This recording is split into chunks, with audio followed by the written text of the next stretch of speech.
Hari ini kita akan belajar kimia. Saya ingin membuktikan bahwasanya kimia tidak selalu yang berhubungan dengan bom, teroris. Kemudian yang belum lama ini adalah Lebanon. Kemudian kebakaran di pom bensin. Anak-anak, mari lihat dan saksikan dengan teliti. Kalau kalian ingin mencoba nanti di sekolah bersama Bapak dan Ibu Guru. Anak-anak, ingat ya bahwasanya kalian kalau percobaan jangan sampai melakukan sendiri di rumah. Harus bersama Bapak Ibu Guru di sekolah.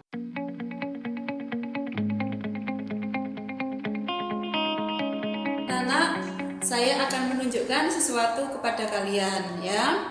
Nanti ini untuk mengawali apa yang akan kita pelajari nanti. Coba perhatikan, ini adalah logam. Bukan besi, bukan aluminium, ini adalah logam natrium. Namanya logam alkali. Sifatnya sangat lunak, jadi mudah sekali dipotong-potong. Tapi ini mudah menguap di udara terbuka. Sehingga untuk menyimpannya supaya tidak cepat habis dimasukkan ke dalam minyak tanah. Sekarang kita coba bagaimana sih sifatnya natrium ini. Kita lihat ini adalah air biasa. Kemudian kita tetesi PP. Kalian perhatikan warnanya Nana ya. Coba kita beri tetes. Nah, warnanya bagaimana ini? Masih tetap jernih.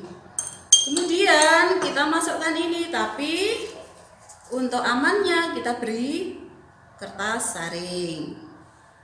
Kemudian kita beri ini. Nah, yang kecil aja. Coba ini hati-hati anak-anak karena ini sangat beracun. Kita masukkan ke sini. Ya. Kita lihat apa yang terjadi ya.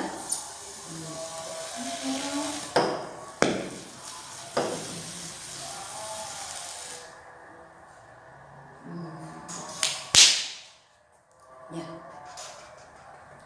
Nih. Kita lihat anak-anak bagaimana warna dari air ini. Coba perhatikan. Ada perubahan apa enggak?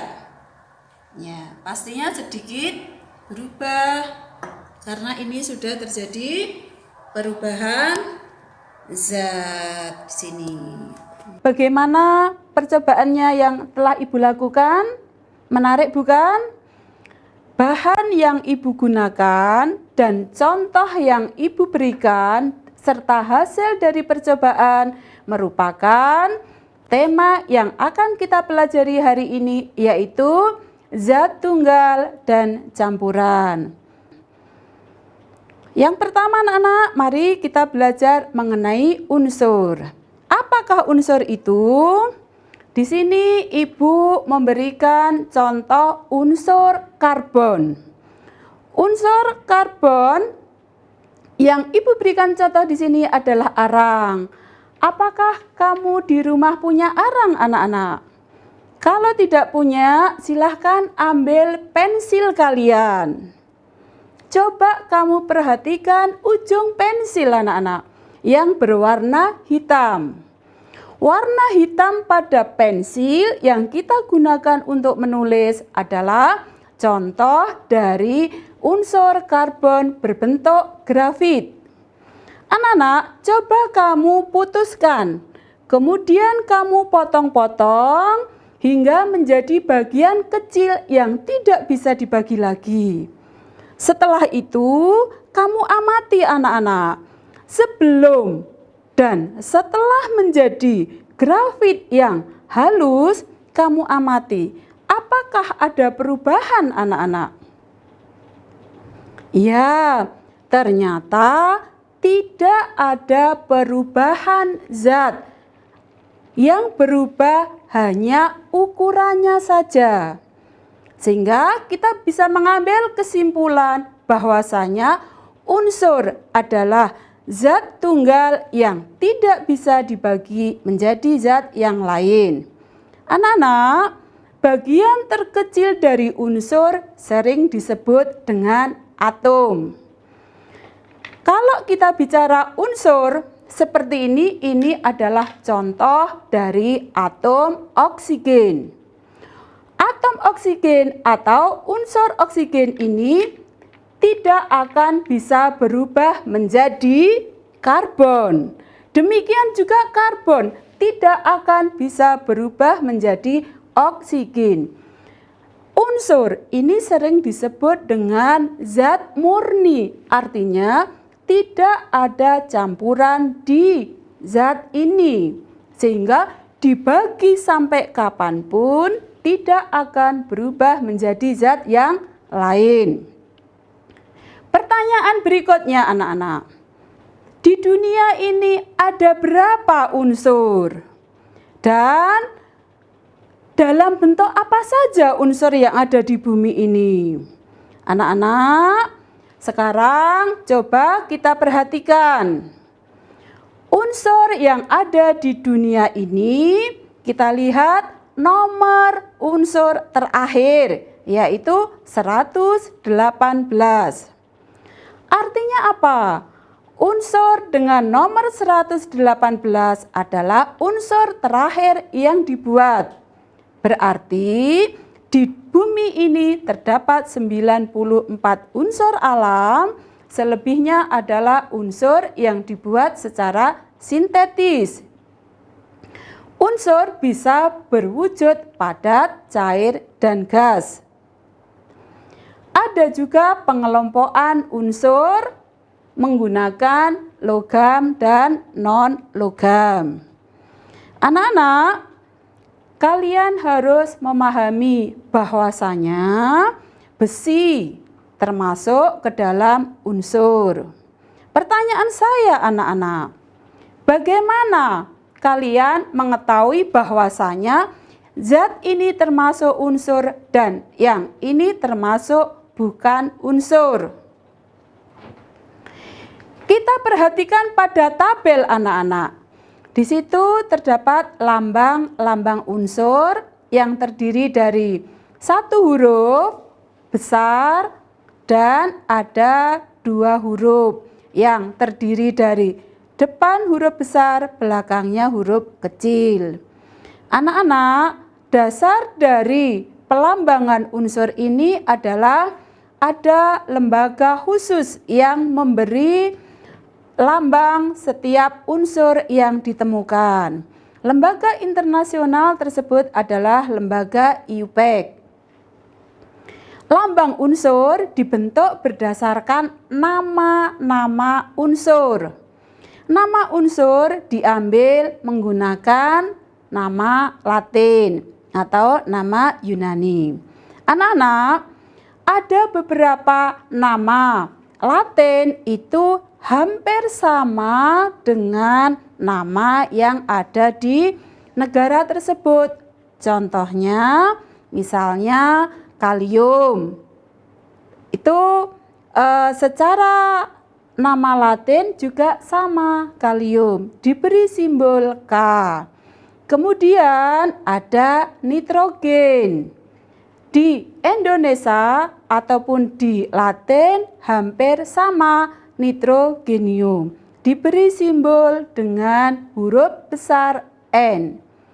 Masalahnya adalah bagaimana kalau ada unsur yang menggunakan huruf depan sama anak-anak. Contohnya ada nikel. Nikel huruf pertama adalah N. Padahal N sudah digunakan untuk nitrogen. Terus bagaimana? Maka lambang unsur menggunakan dua huruf. Huruf pertama diikuti huruf berikutnya. Huruf pertama menggunakan huruf besar, sedangkan belakangnya menggunakan huruf kecil. Anak-anak, ada beberapa unsur yang beda jauh antara nama Latin dengan nama di negara tersebut. Contohnya adalah besi. Besi nama latinnya adalah Ferro. Tidak boleh kita memberi lambang BE. Kalian juga misalnya ngeyel, Bu, besi itu kan BE, Bu. Huruf pertama B, belakangnya E. Masa gitu ndak boleh? Lah, kita kembali ke aturan anak-anak bahwasanya ada lembaga yang memberi nama atau memberi lambang, tidak seenaknya saja. Ya, kalau kalian biasanya menemukan sesuatu yang baru, boleh kalian membuat simbol dan mengusulkan.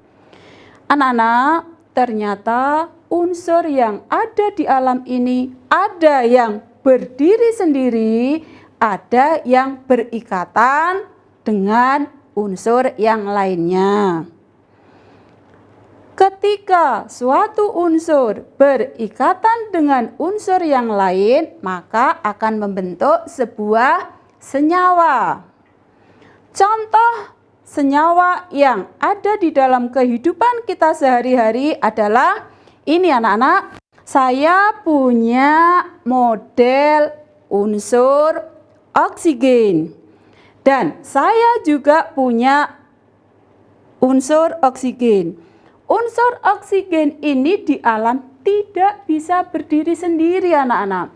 Unsur ini akan berikatan membentuk O2 atau oksigen. Dan ini anak-anak sangat bermanfaat sekali untuk tubuh kita. Oksigen di dalam tubuh kita berfungsi untuk pembakaran. Makanan menghasilkan energi. Apa yang terjadi anak-anak ketika tubuh kita kekurangan oksigen? Ingat anak-anak, kondisi kenapa kalian di rumah? Karena ada COVID-19 yang menyerang paru-paru. Paru-paru bertugas tempat pertukaran antara oksigen dengan CO2. Ketika paru-paru kita terganggu, apa yang terjadi anak-anak? Pasti tubuh kita akan terganggu sehingga banyak kasus sesak napas karena kekurangan oksigen. Coba kalian perhatikan di rumahmu. Ayo lari ke dapur. Cari yang berwarna putih yang biasa digunakan untuk memasak. Ayo coba, sudah ketemu belum? Ya, coba kamu amati anak-anak ya. Jadi di situ kamu menemukan apa anak-anak?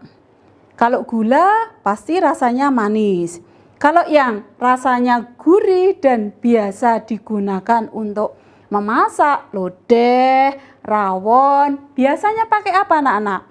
Pakai garam dapur. Pernahkah kalian berpikir anak-anak, dari mana garam dapur itu terbentuk anak-anak? Ya, coba perhatikan anak. Garam dapur terbentuk dari dua unsur yang sangat berbeda. Yang pertama adalah natrium. Kamu ingat tadi percobaan Ibu? Ada yang meledak. Yang meledak tadi adalah natrium. Seperti ini anak-anak. Natrium yang warnanya putih, dia kalau di udara akan mudah menguap sehingga menyimpannya di dalam air. Ini adalah logam alkali, penyusun garam dapur. Mudah terbakar, logam dan beracun. Yang kedua ada klor. Klor sifatnya bersifat gas, beracun. Ketika beracun kemudian bertemu beracun, apa yang terjadi anak-anak? NaCl atau garam dapur. Bayangkan anak-anak, yang kalian mungkin anggap remeh karena setiap hari ada di dapur, ternyata terbuat dari bahan yang bisa meledak dan juga sangat beracun.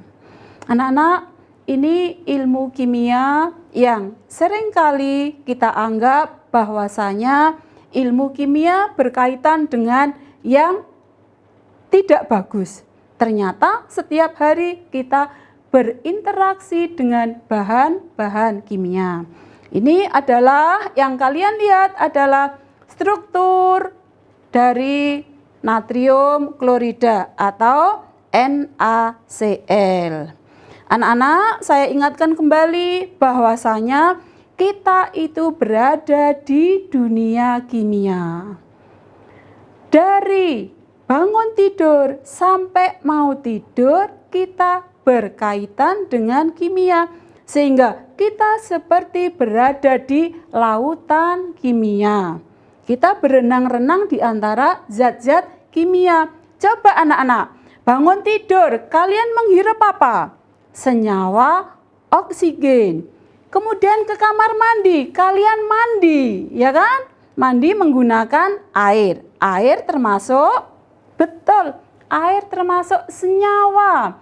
Kemudian kita pakai sabun. Ingat anak-anak, sabun merupakan apa anak-anak?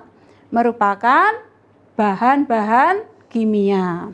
Anak-anak, simpulan dari beberapa kegiatan tadi, senyawa adalah gabungan dari beberapa unsur yang satu berbeda sifat penyusunnya, yang kedua memiliki perbandingan yang tetap, yang ketiga adalah bisa gabungan unsur yang sama ataupun berbeda. Kita belajar yang ketiga anak-anak, yaitu campuran. Anak-anak coba perhatikan bahan yang ibu tayangkan. Ada semangka, ada apa ini anak-anak? Iya, ada mangga, kemudian ada sirup, ada es degan, kemudian ada sirup. Kalau kita gabung menjadi apa anak-anak? Menjadi es buah. Coba perhatikan anak-anak. Es buah, ketika kita minum es buah, kira-kira bahan-bahan yang digunakan ada apa tidak anak-anak? Ada. Kelihatan apa enggak penyusunnya? Ada. Ketika bahan yang penyusunnya masih jelas, bercampur tidak merata, itu disebut dengan campuran heterogen. Kasus yang kedua anak-anak, ketika saya punya garam dapur, kemudian kita beri air, kemudian kita aduk anak-anak sampai tidak terlihat garamnya. Pertanyaan saya anak-anak, bagaimana rasa garam? Bagaimana rasa air setelah dicampur dengan garam? Apakah sama-sama asin anak-anak? Iya, ternyata air yang dicampur garam rasanya tetap asin. Artinya apa? Di dalam air terdapat zat terlarut, tidak lain adalah garam dapur. Campuran yang seperti ini, campuran yang seperti air garam tadi namanya campuran homogen. Campuran yang tidak bisa dibedakan antara zat terlarut dan pelarutnya. Homogen, homo sama. Sama apanya Nana? Sama rasa, warna, kekentalan, kemudian sama warna dari ujung atas sampai bawah adalah sama. Sehingga kesimpulannya adalah campuran adalah gabungan dari beberapa zat yang masih terlihat unsur penyusunnya dan memiliki perbandingan yang tidak sama. Anak-anak, hari ini untuk pembelajaran unsur senyawa dan campuran saya akhiri. Assalamualaikum warahmatullahi wabarakatuh.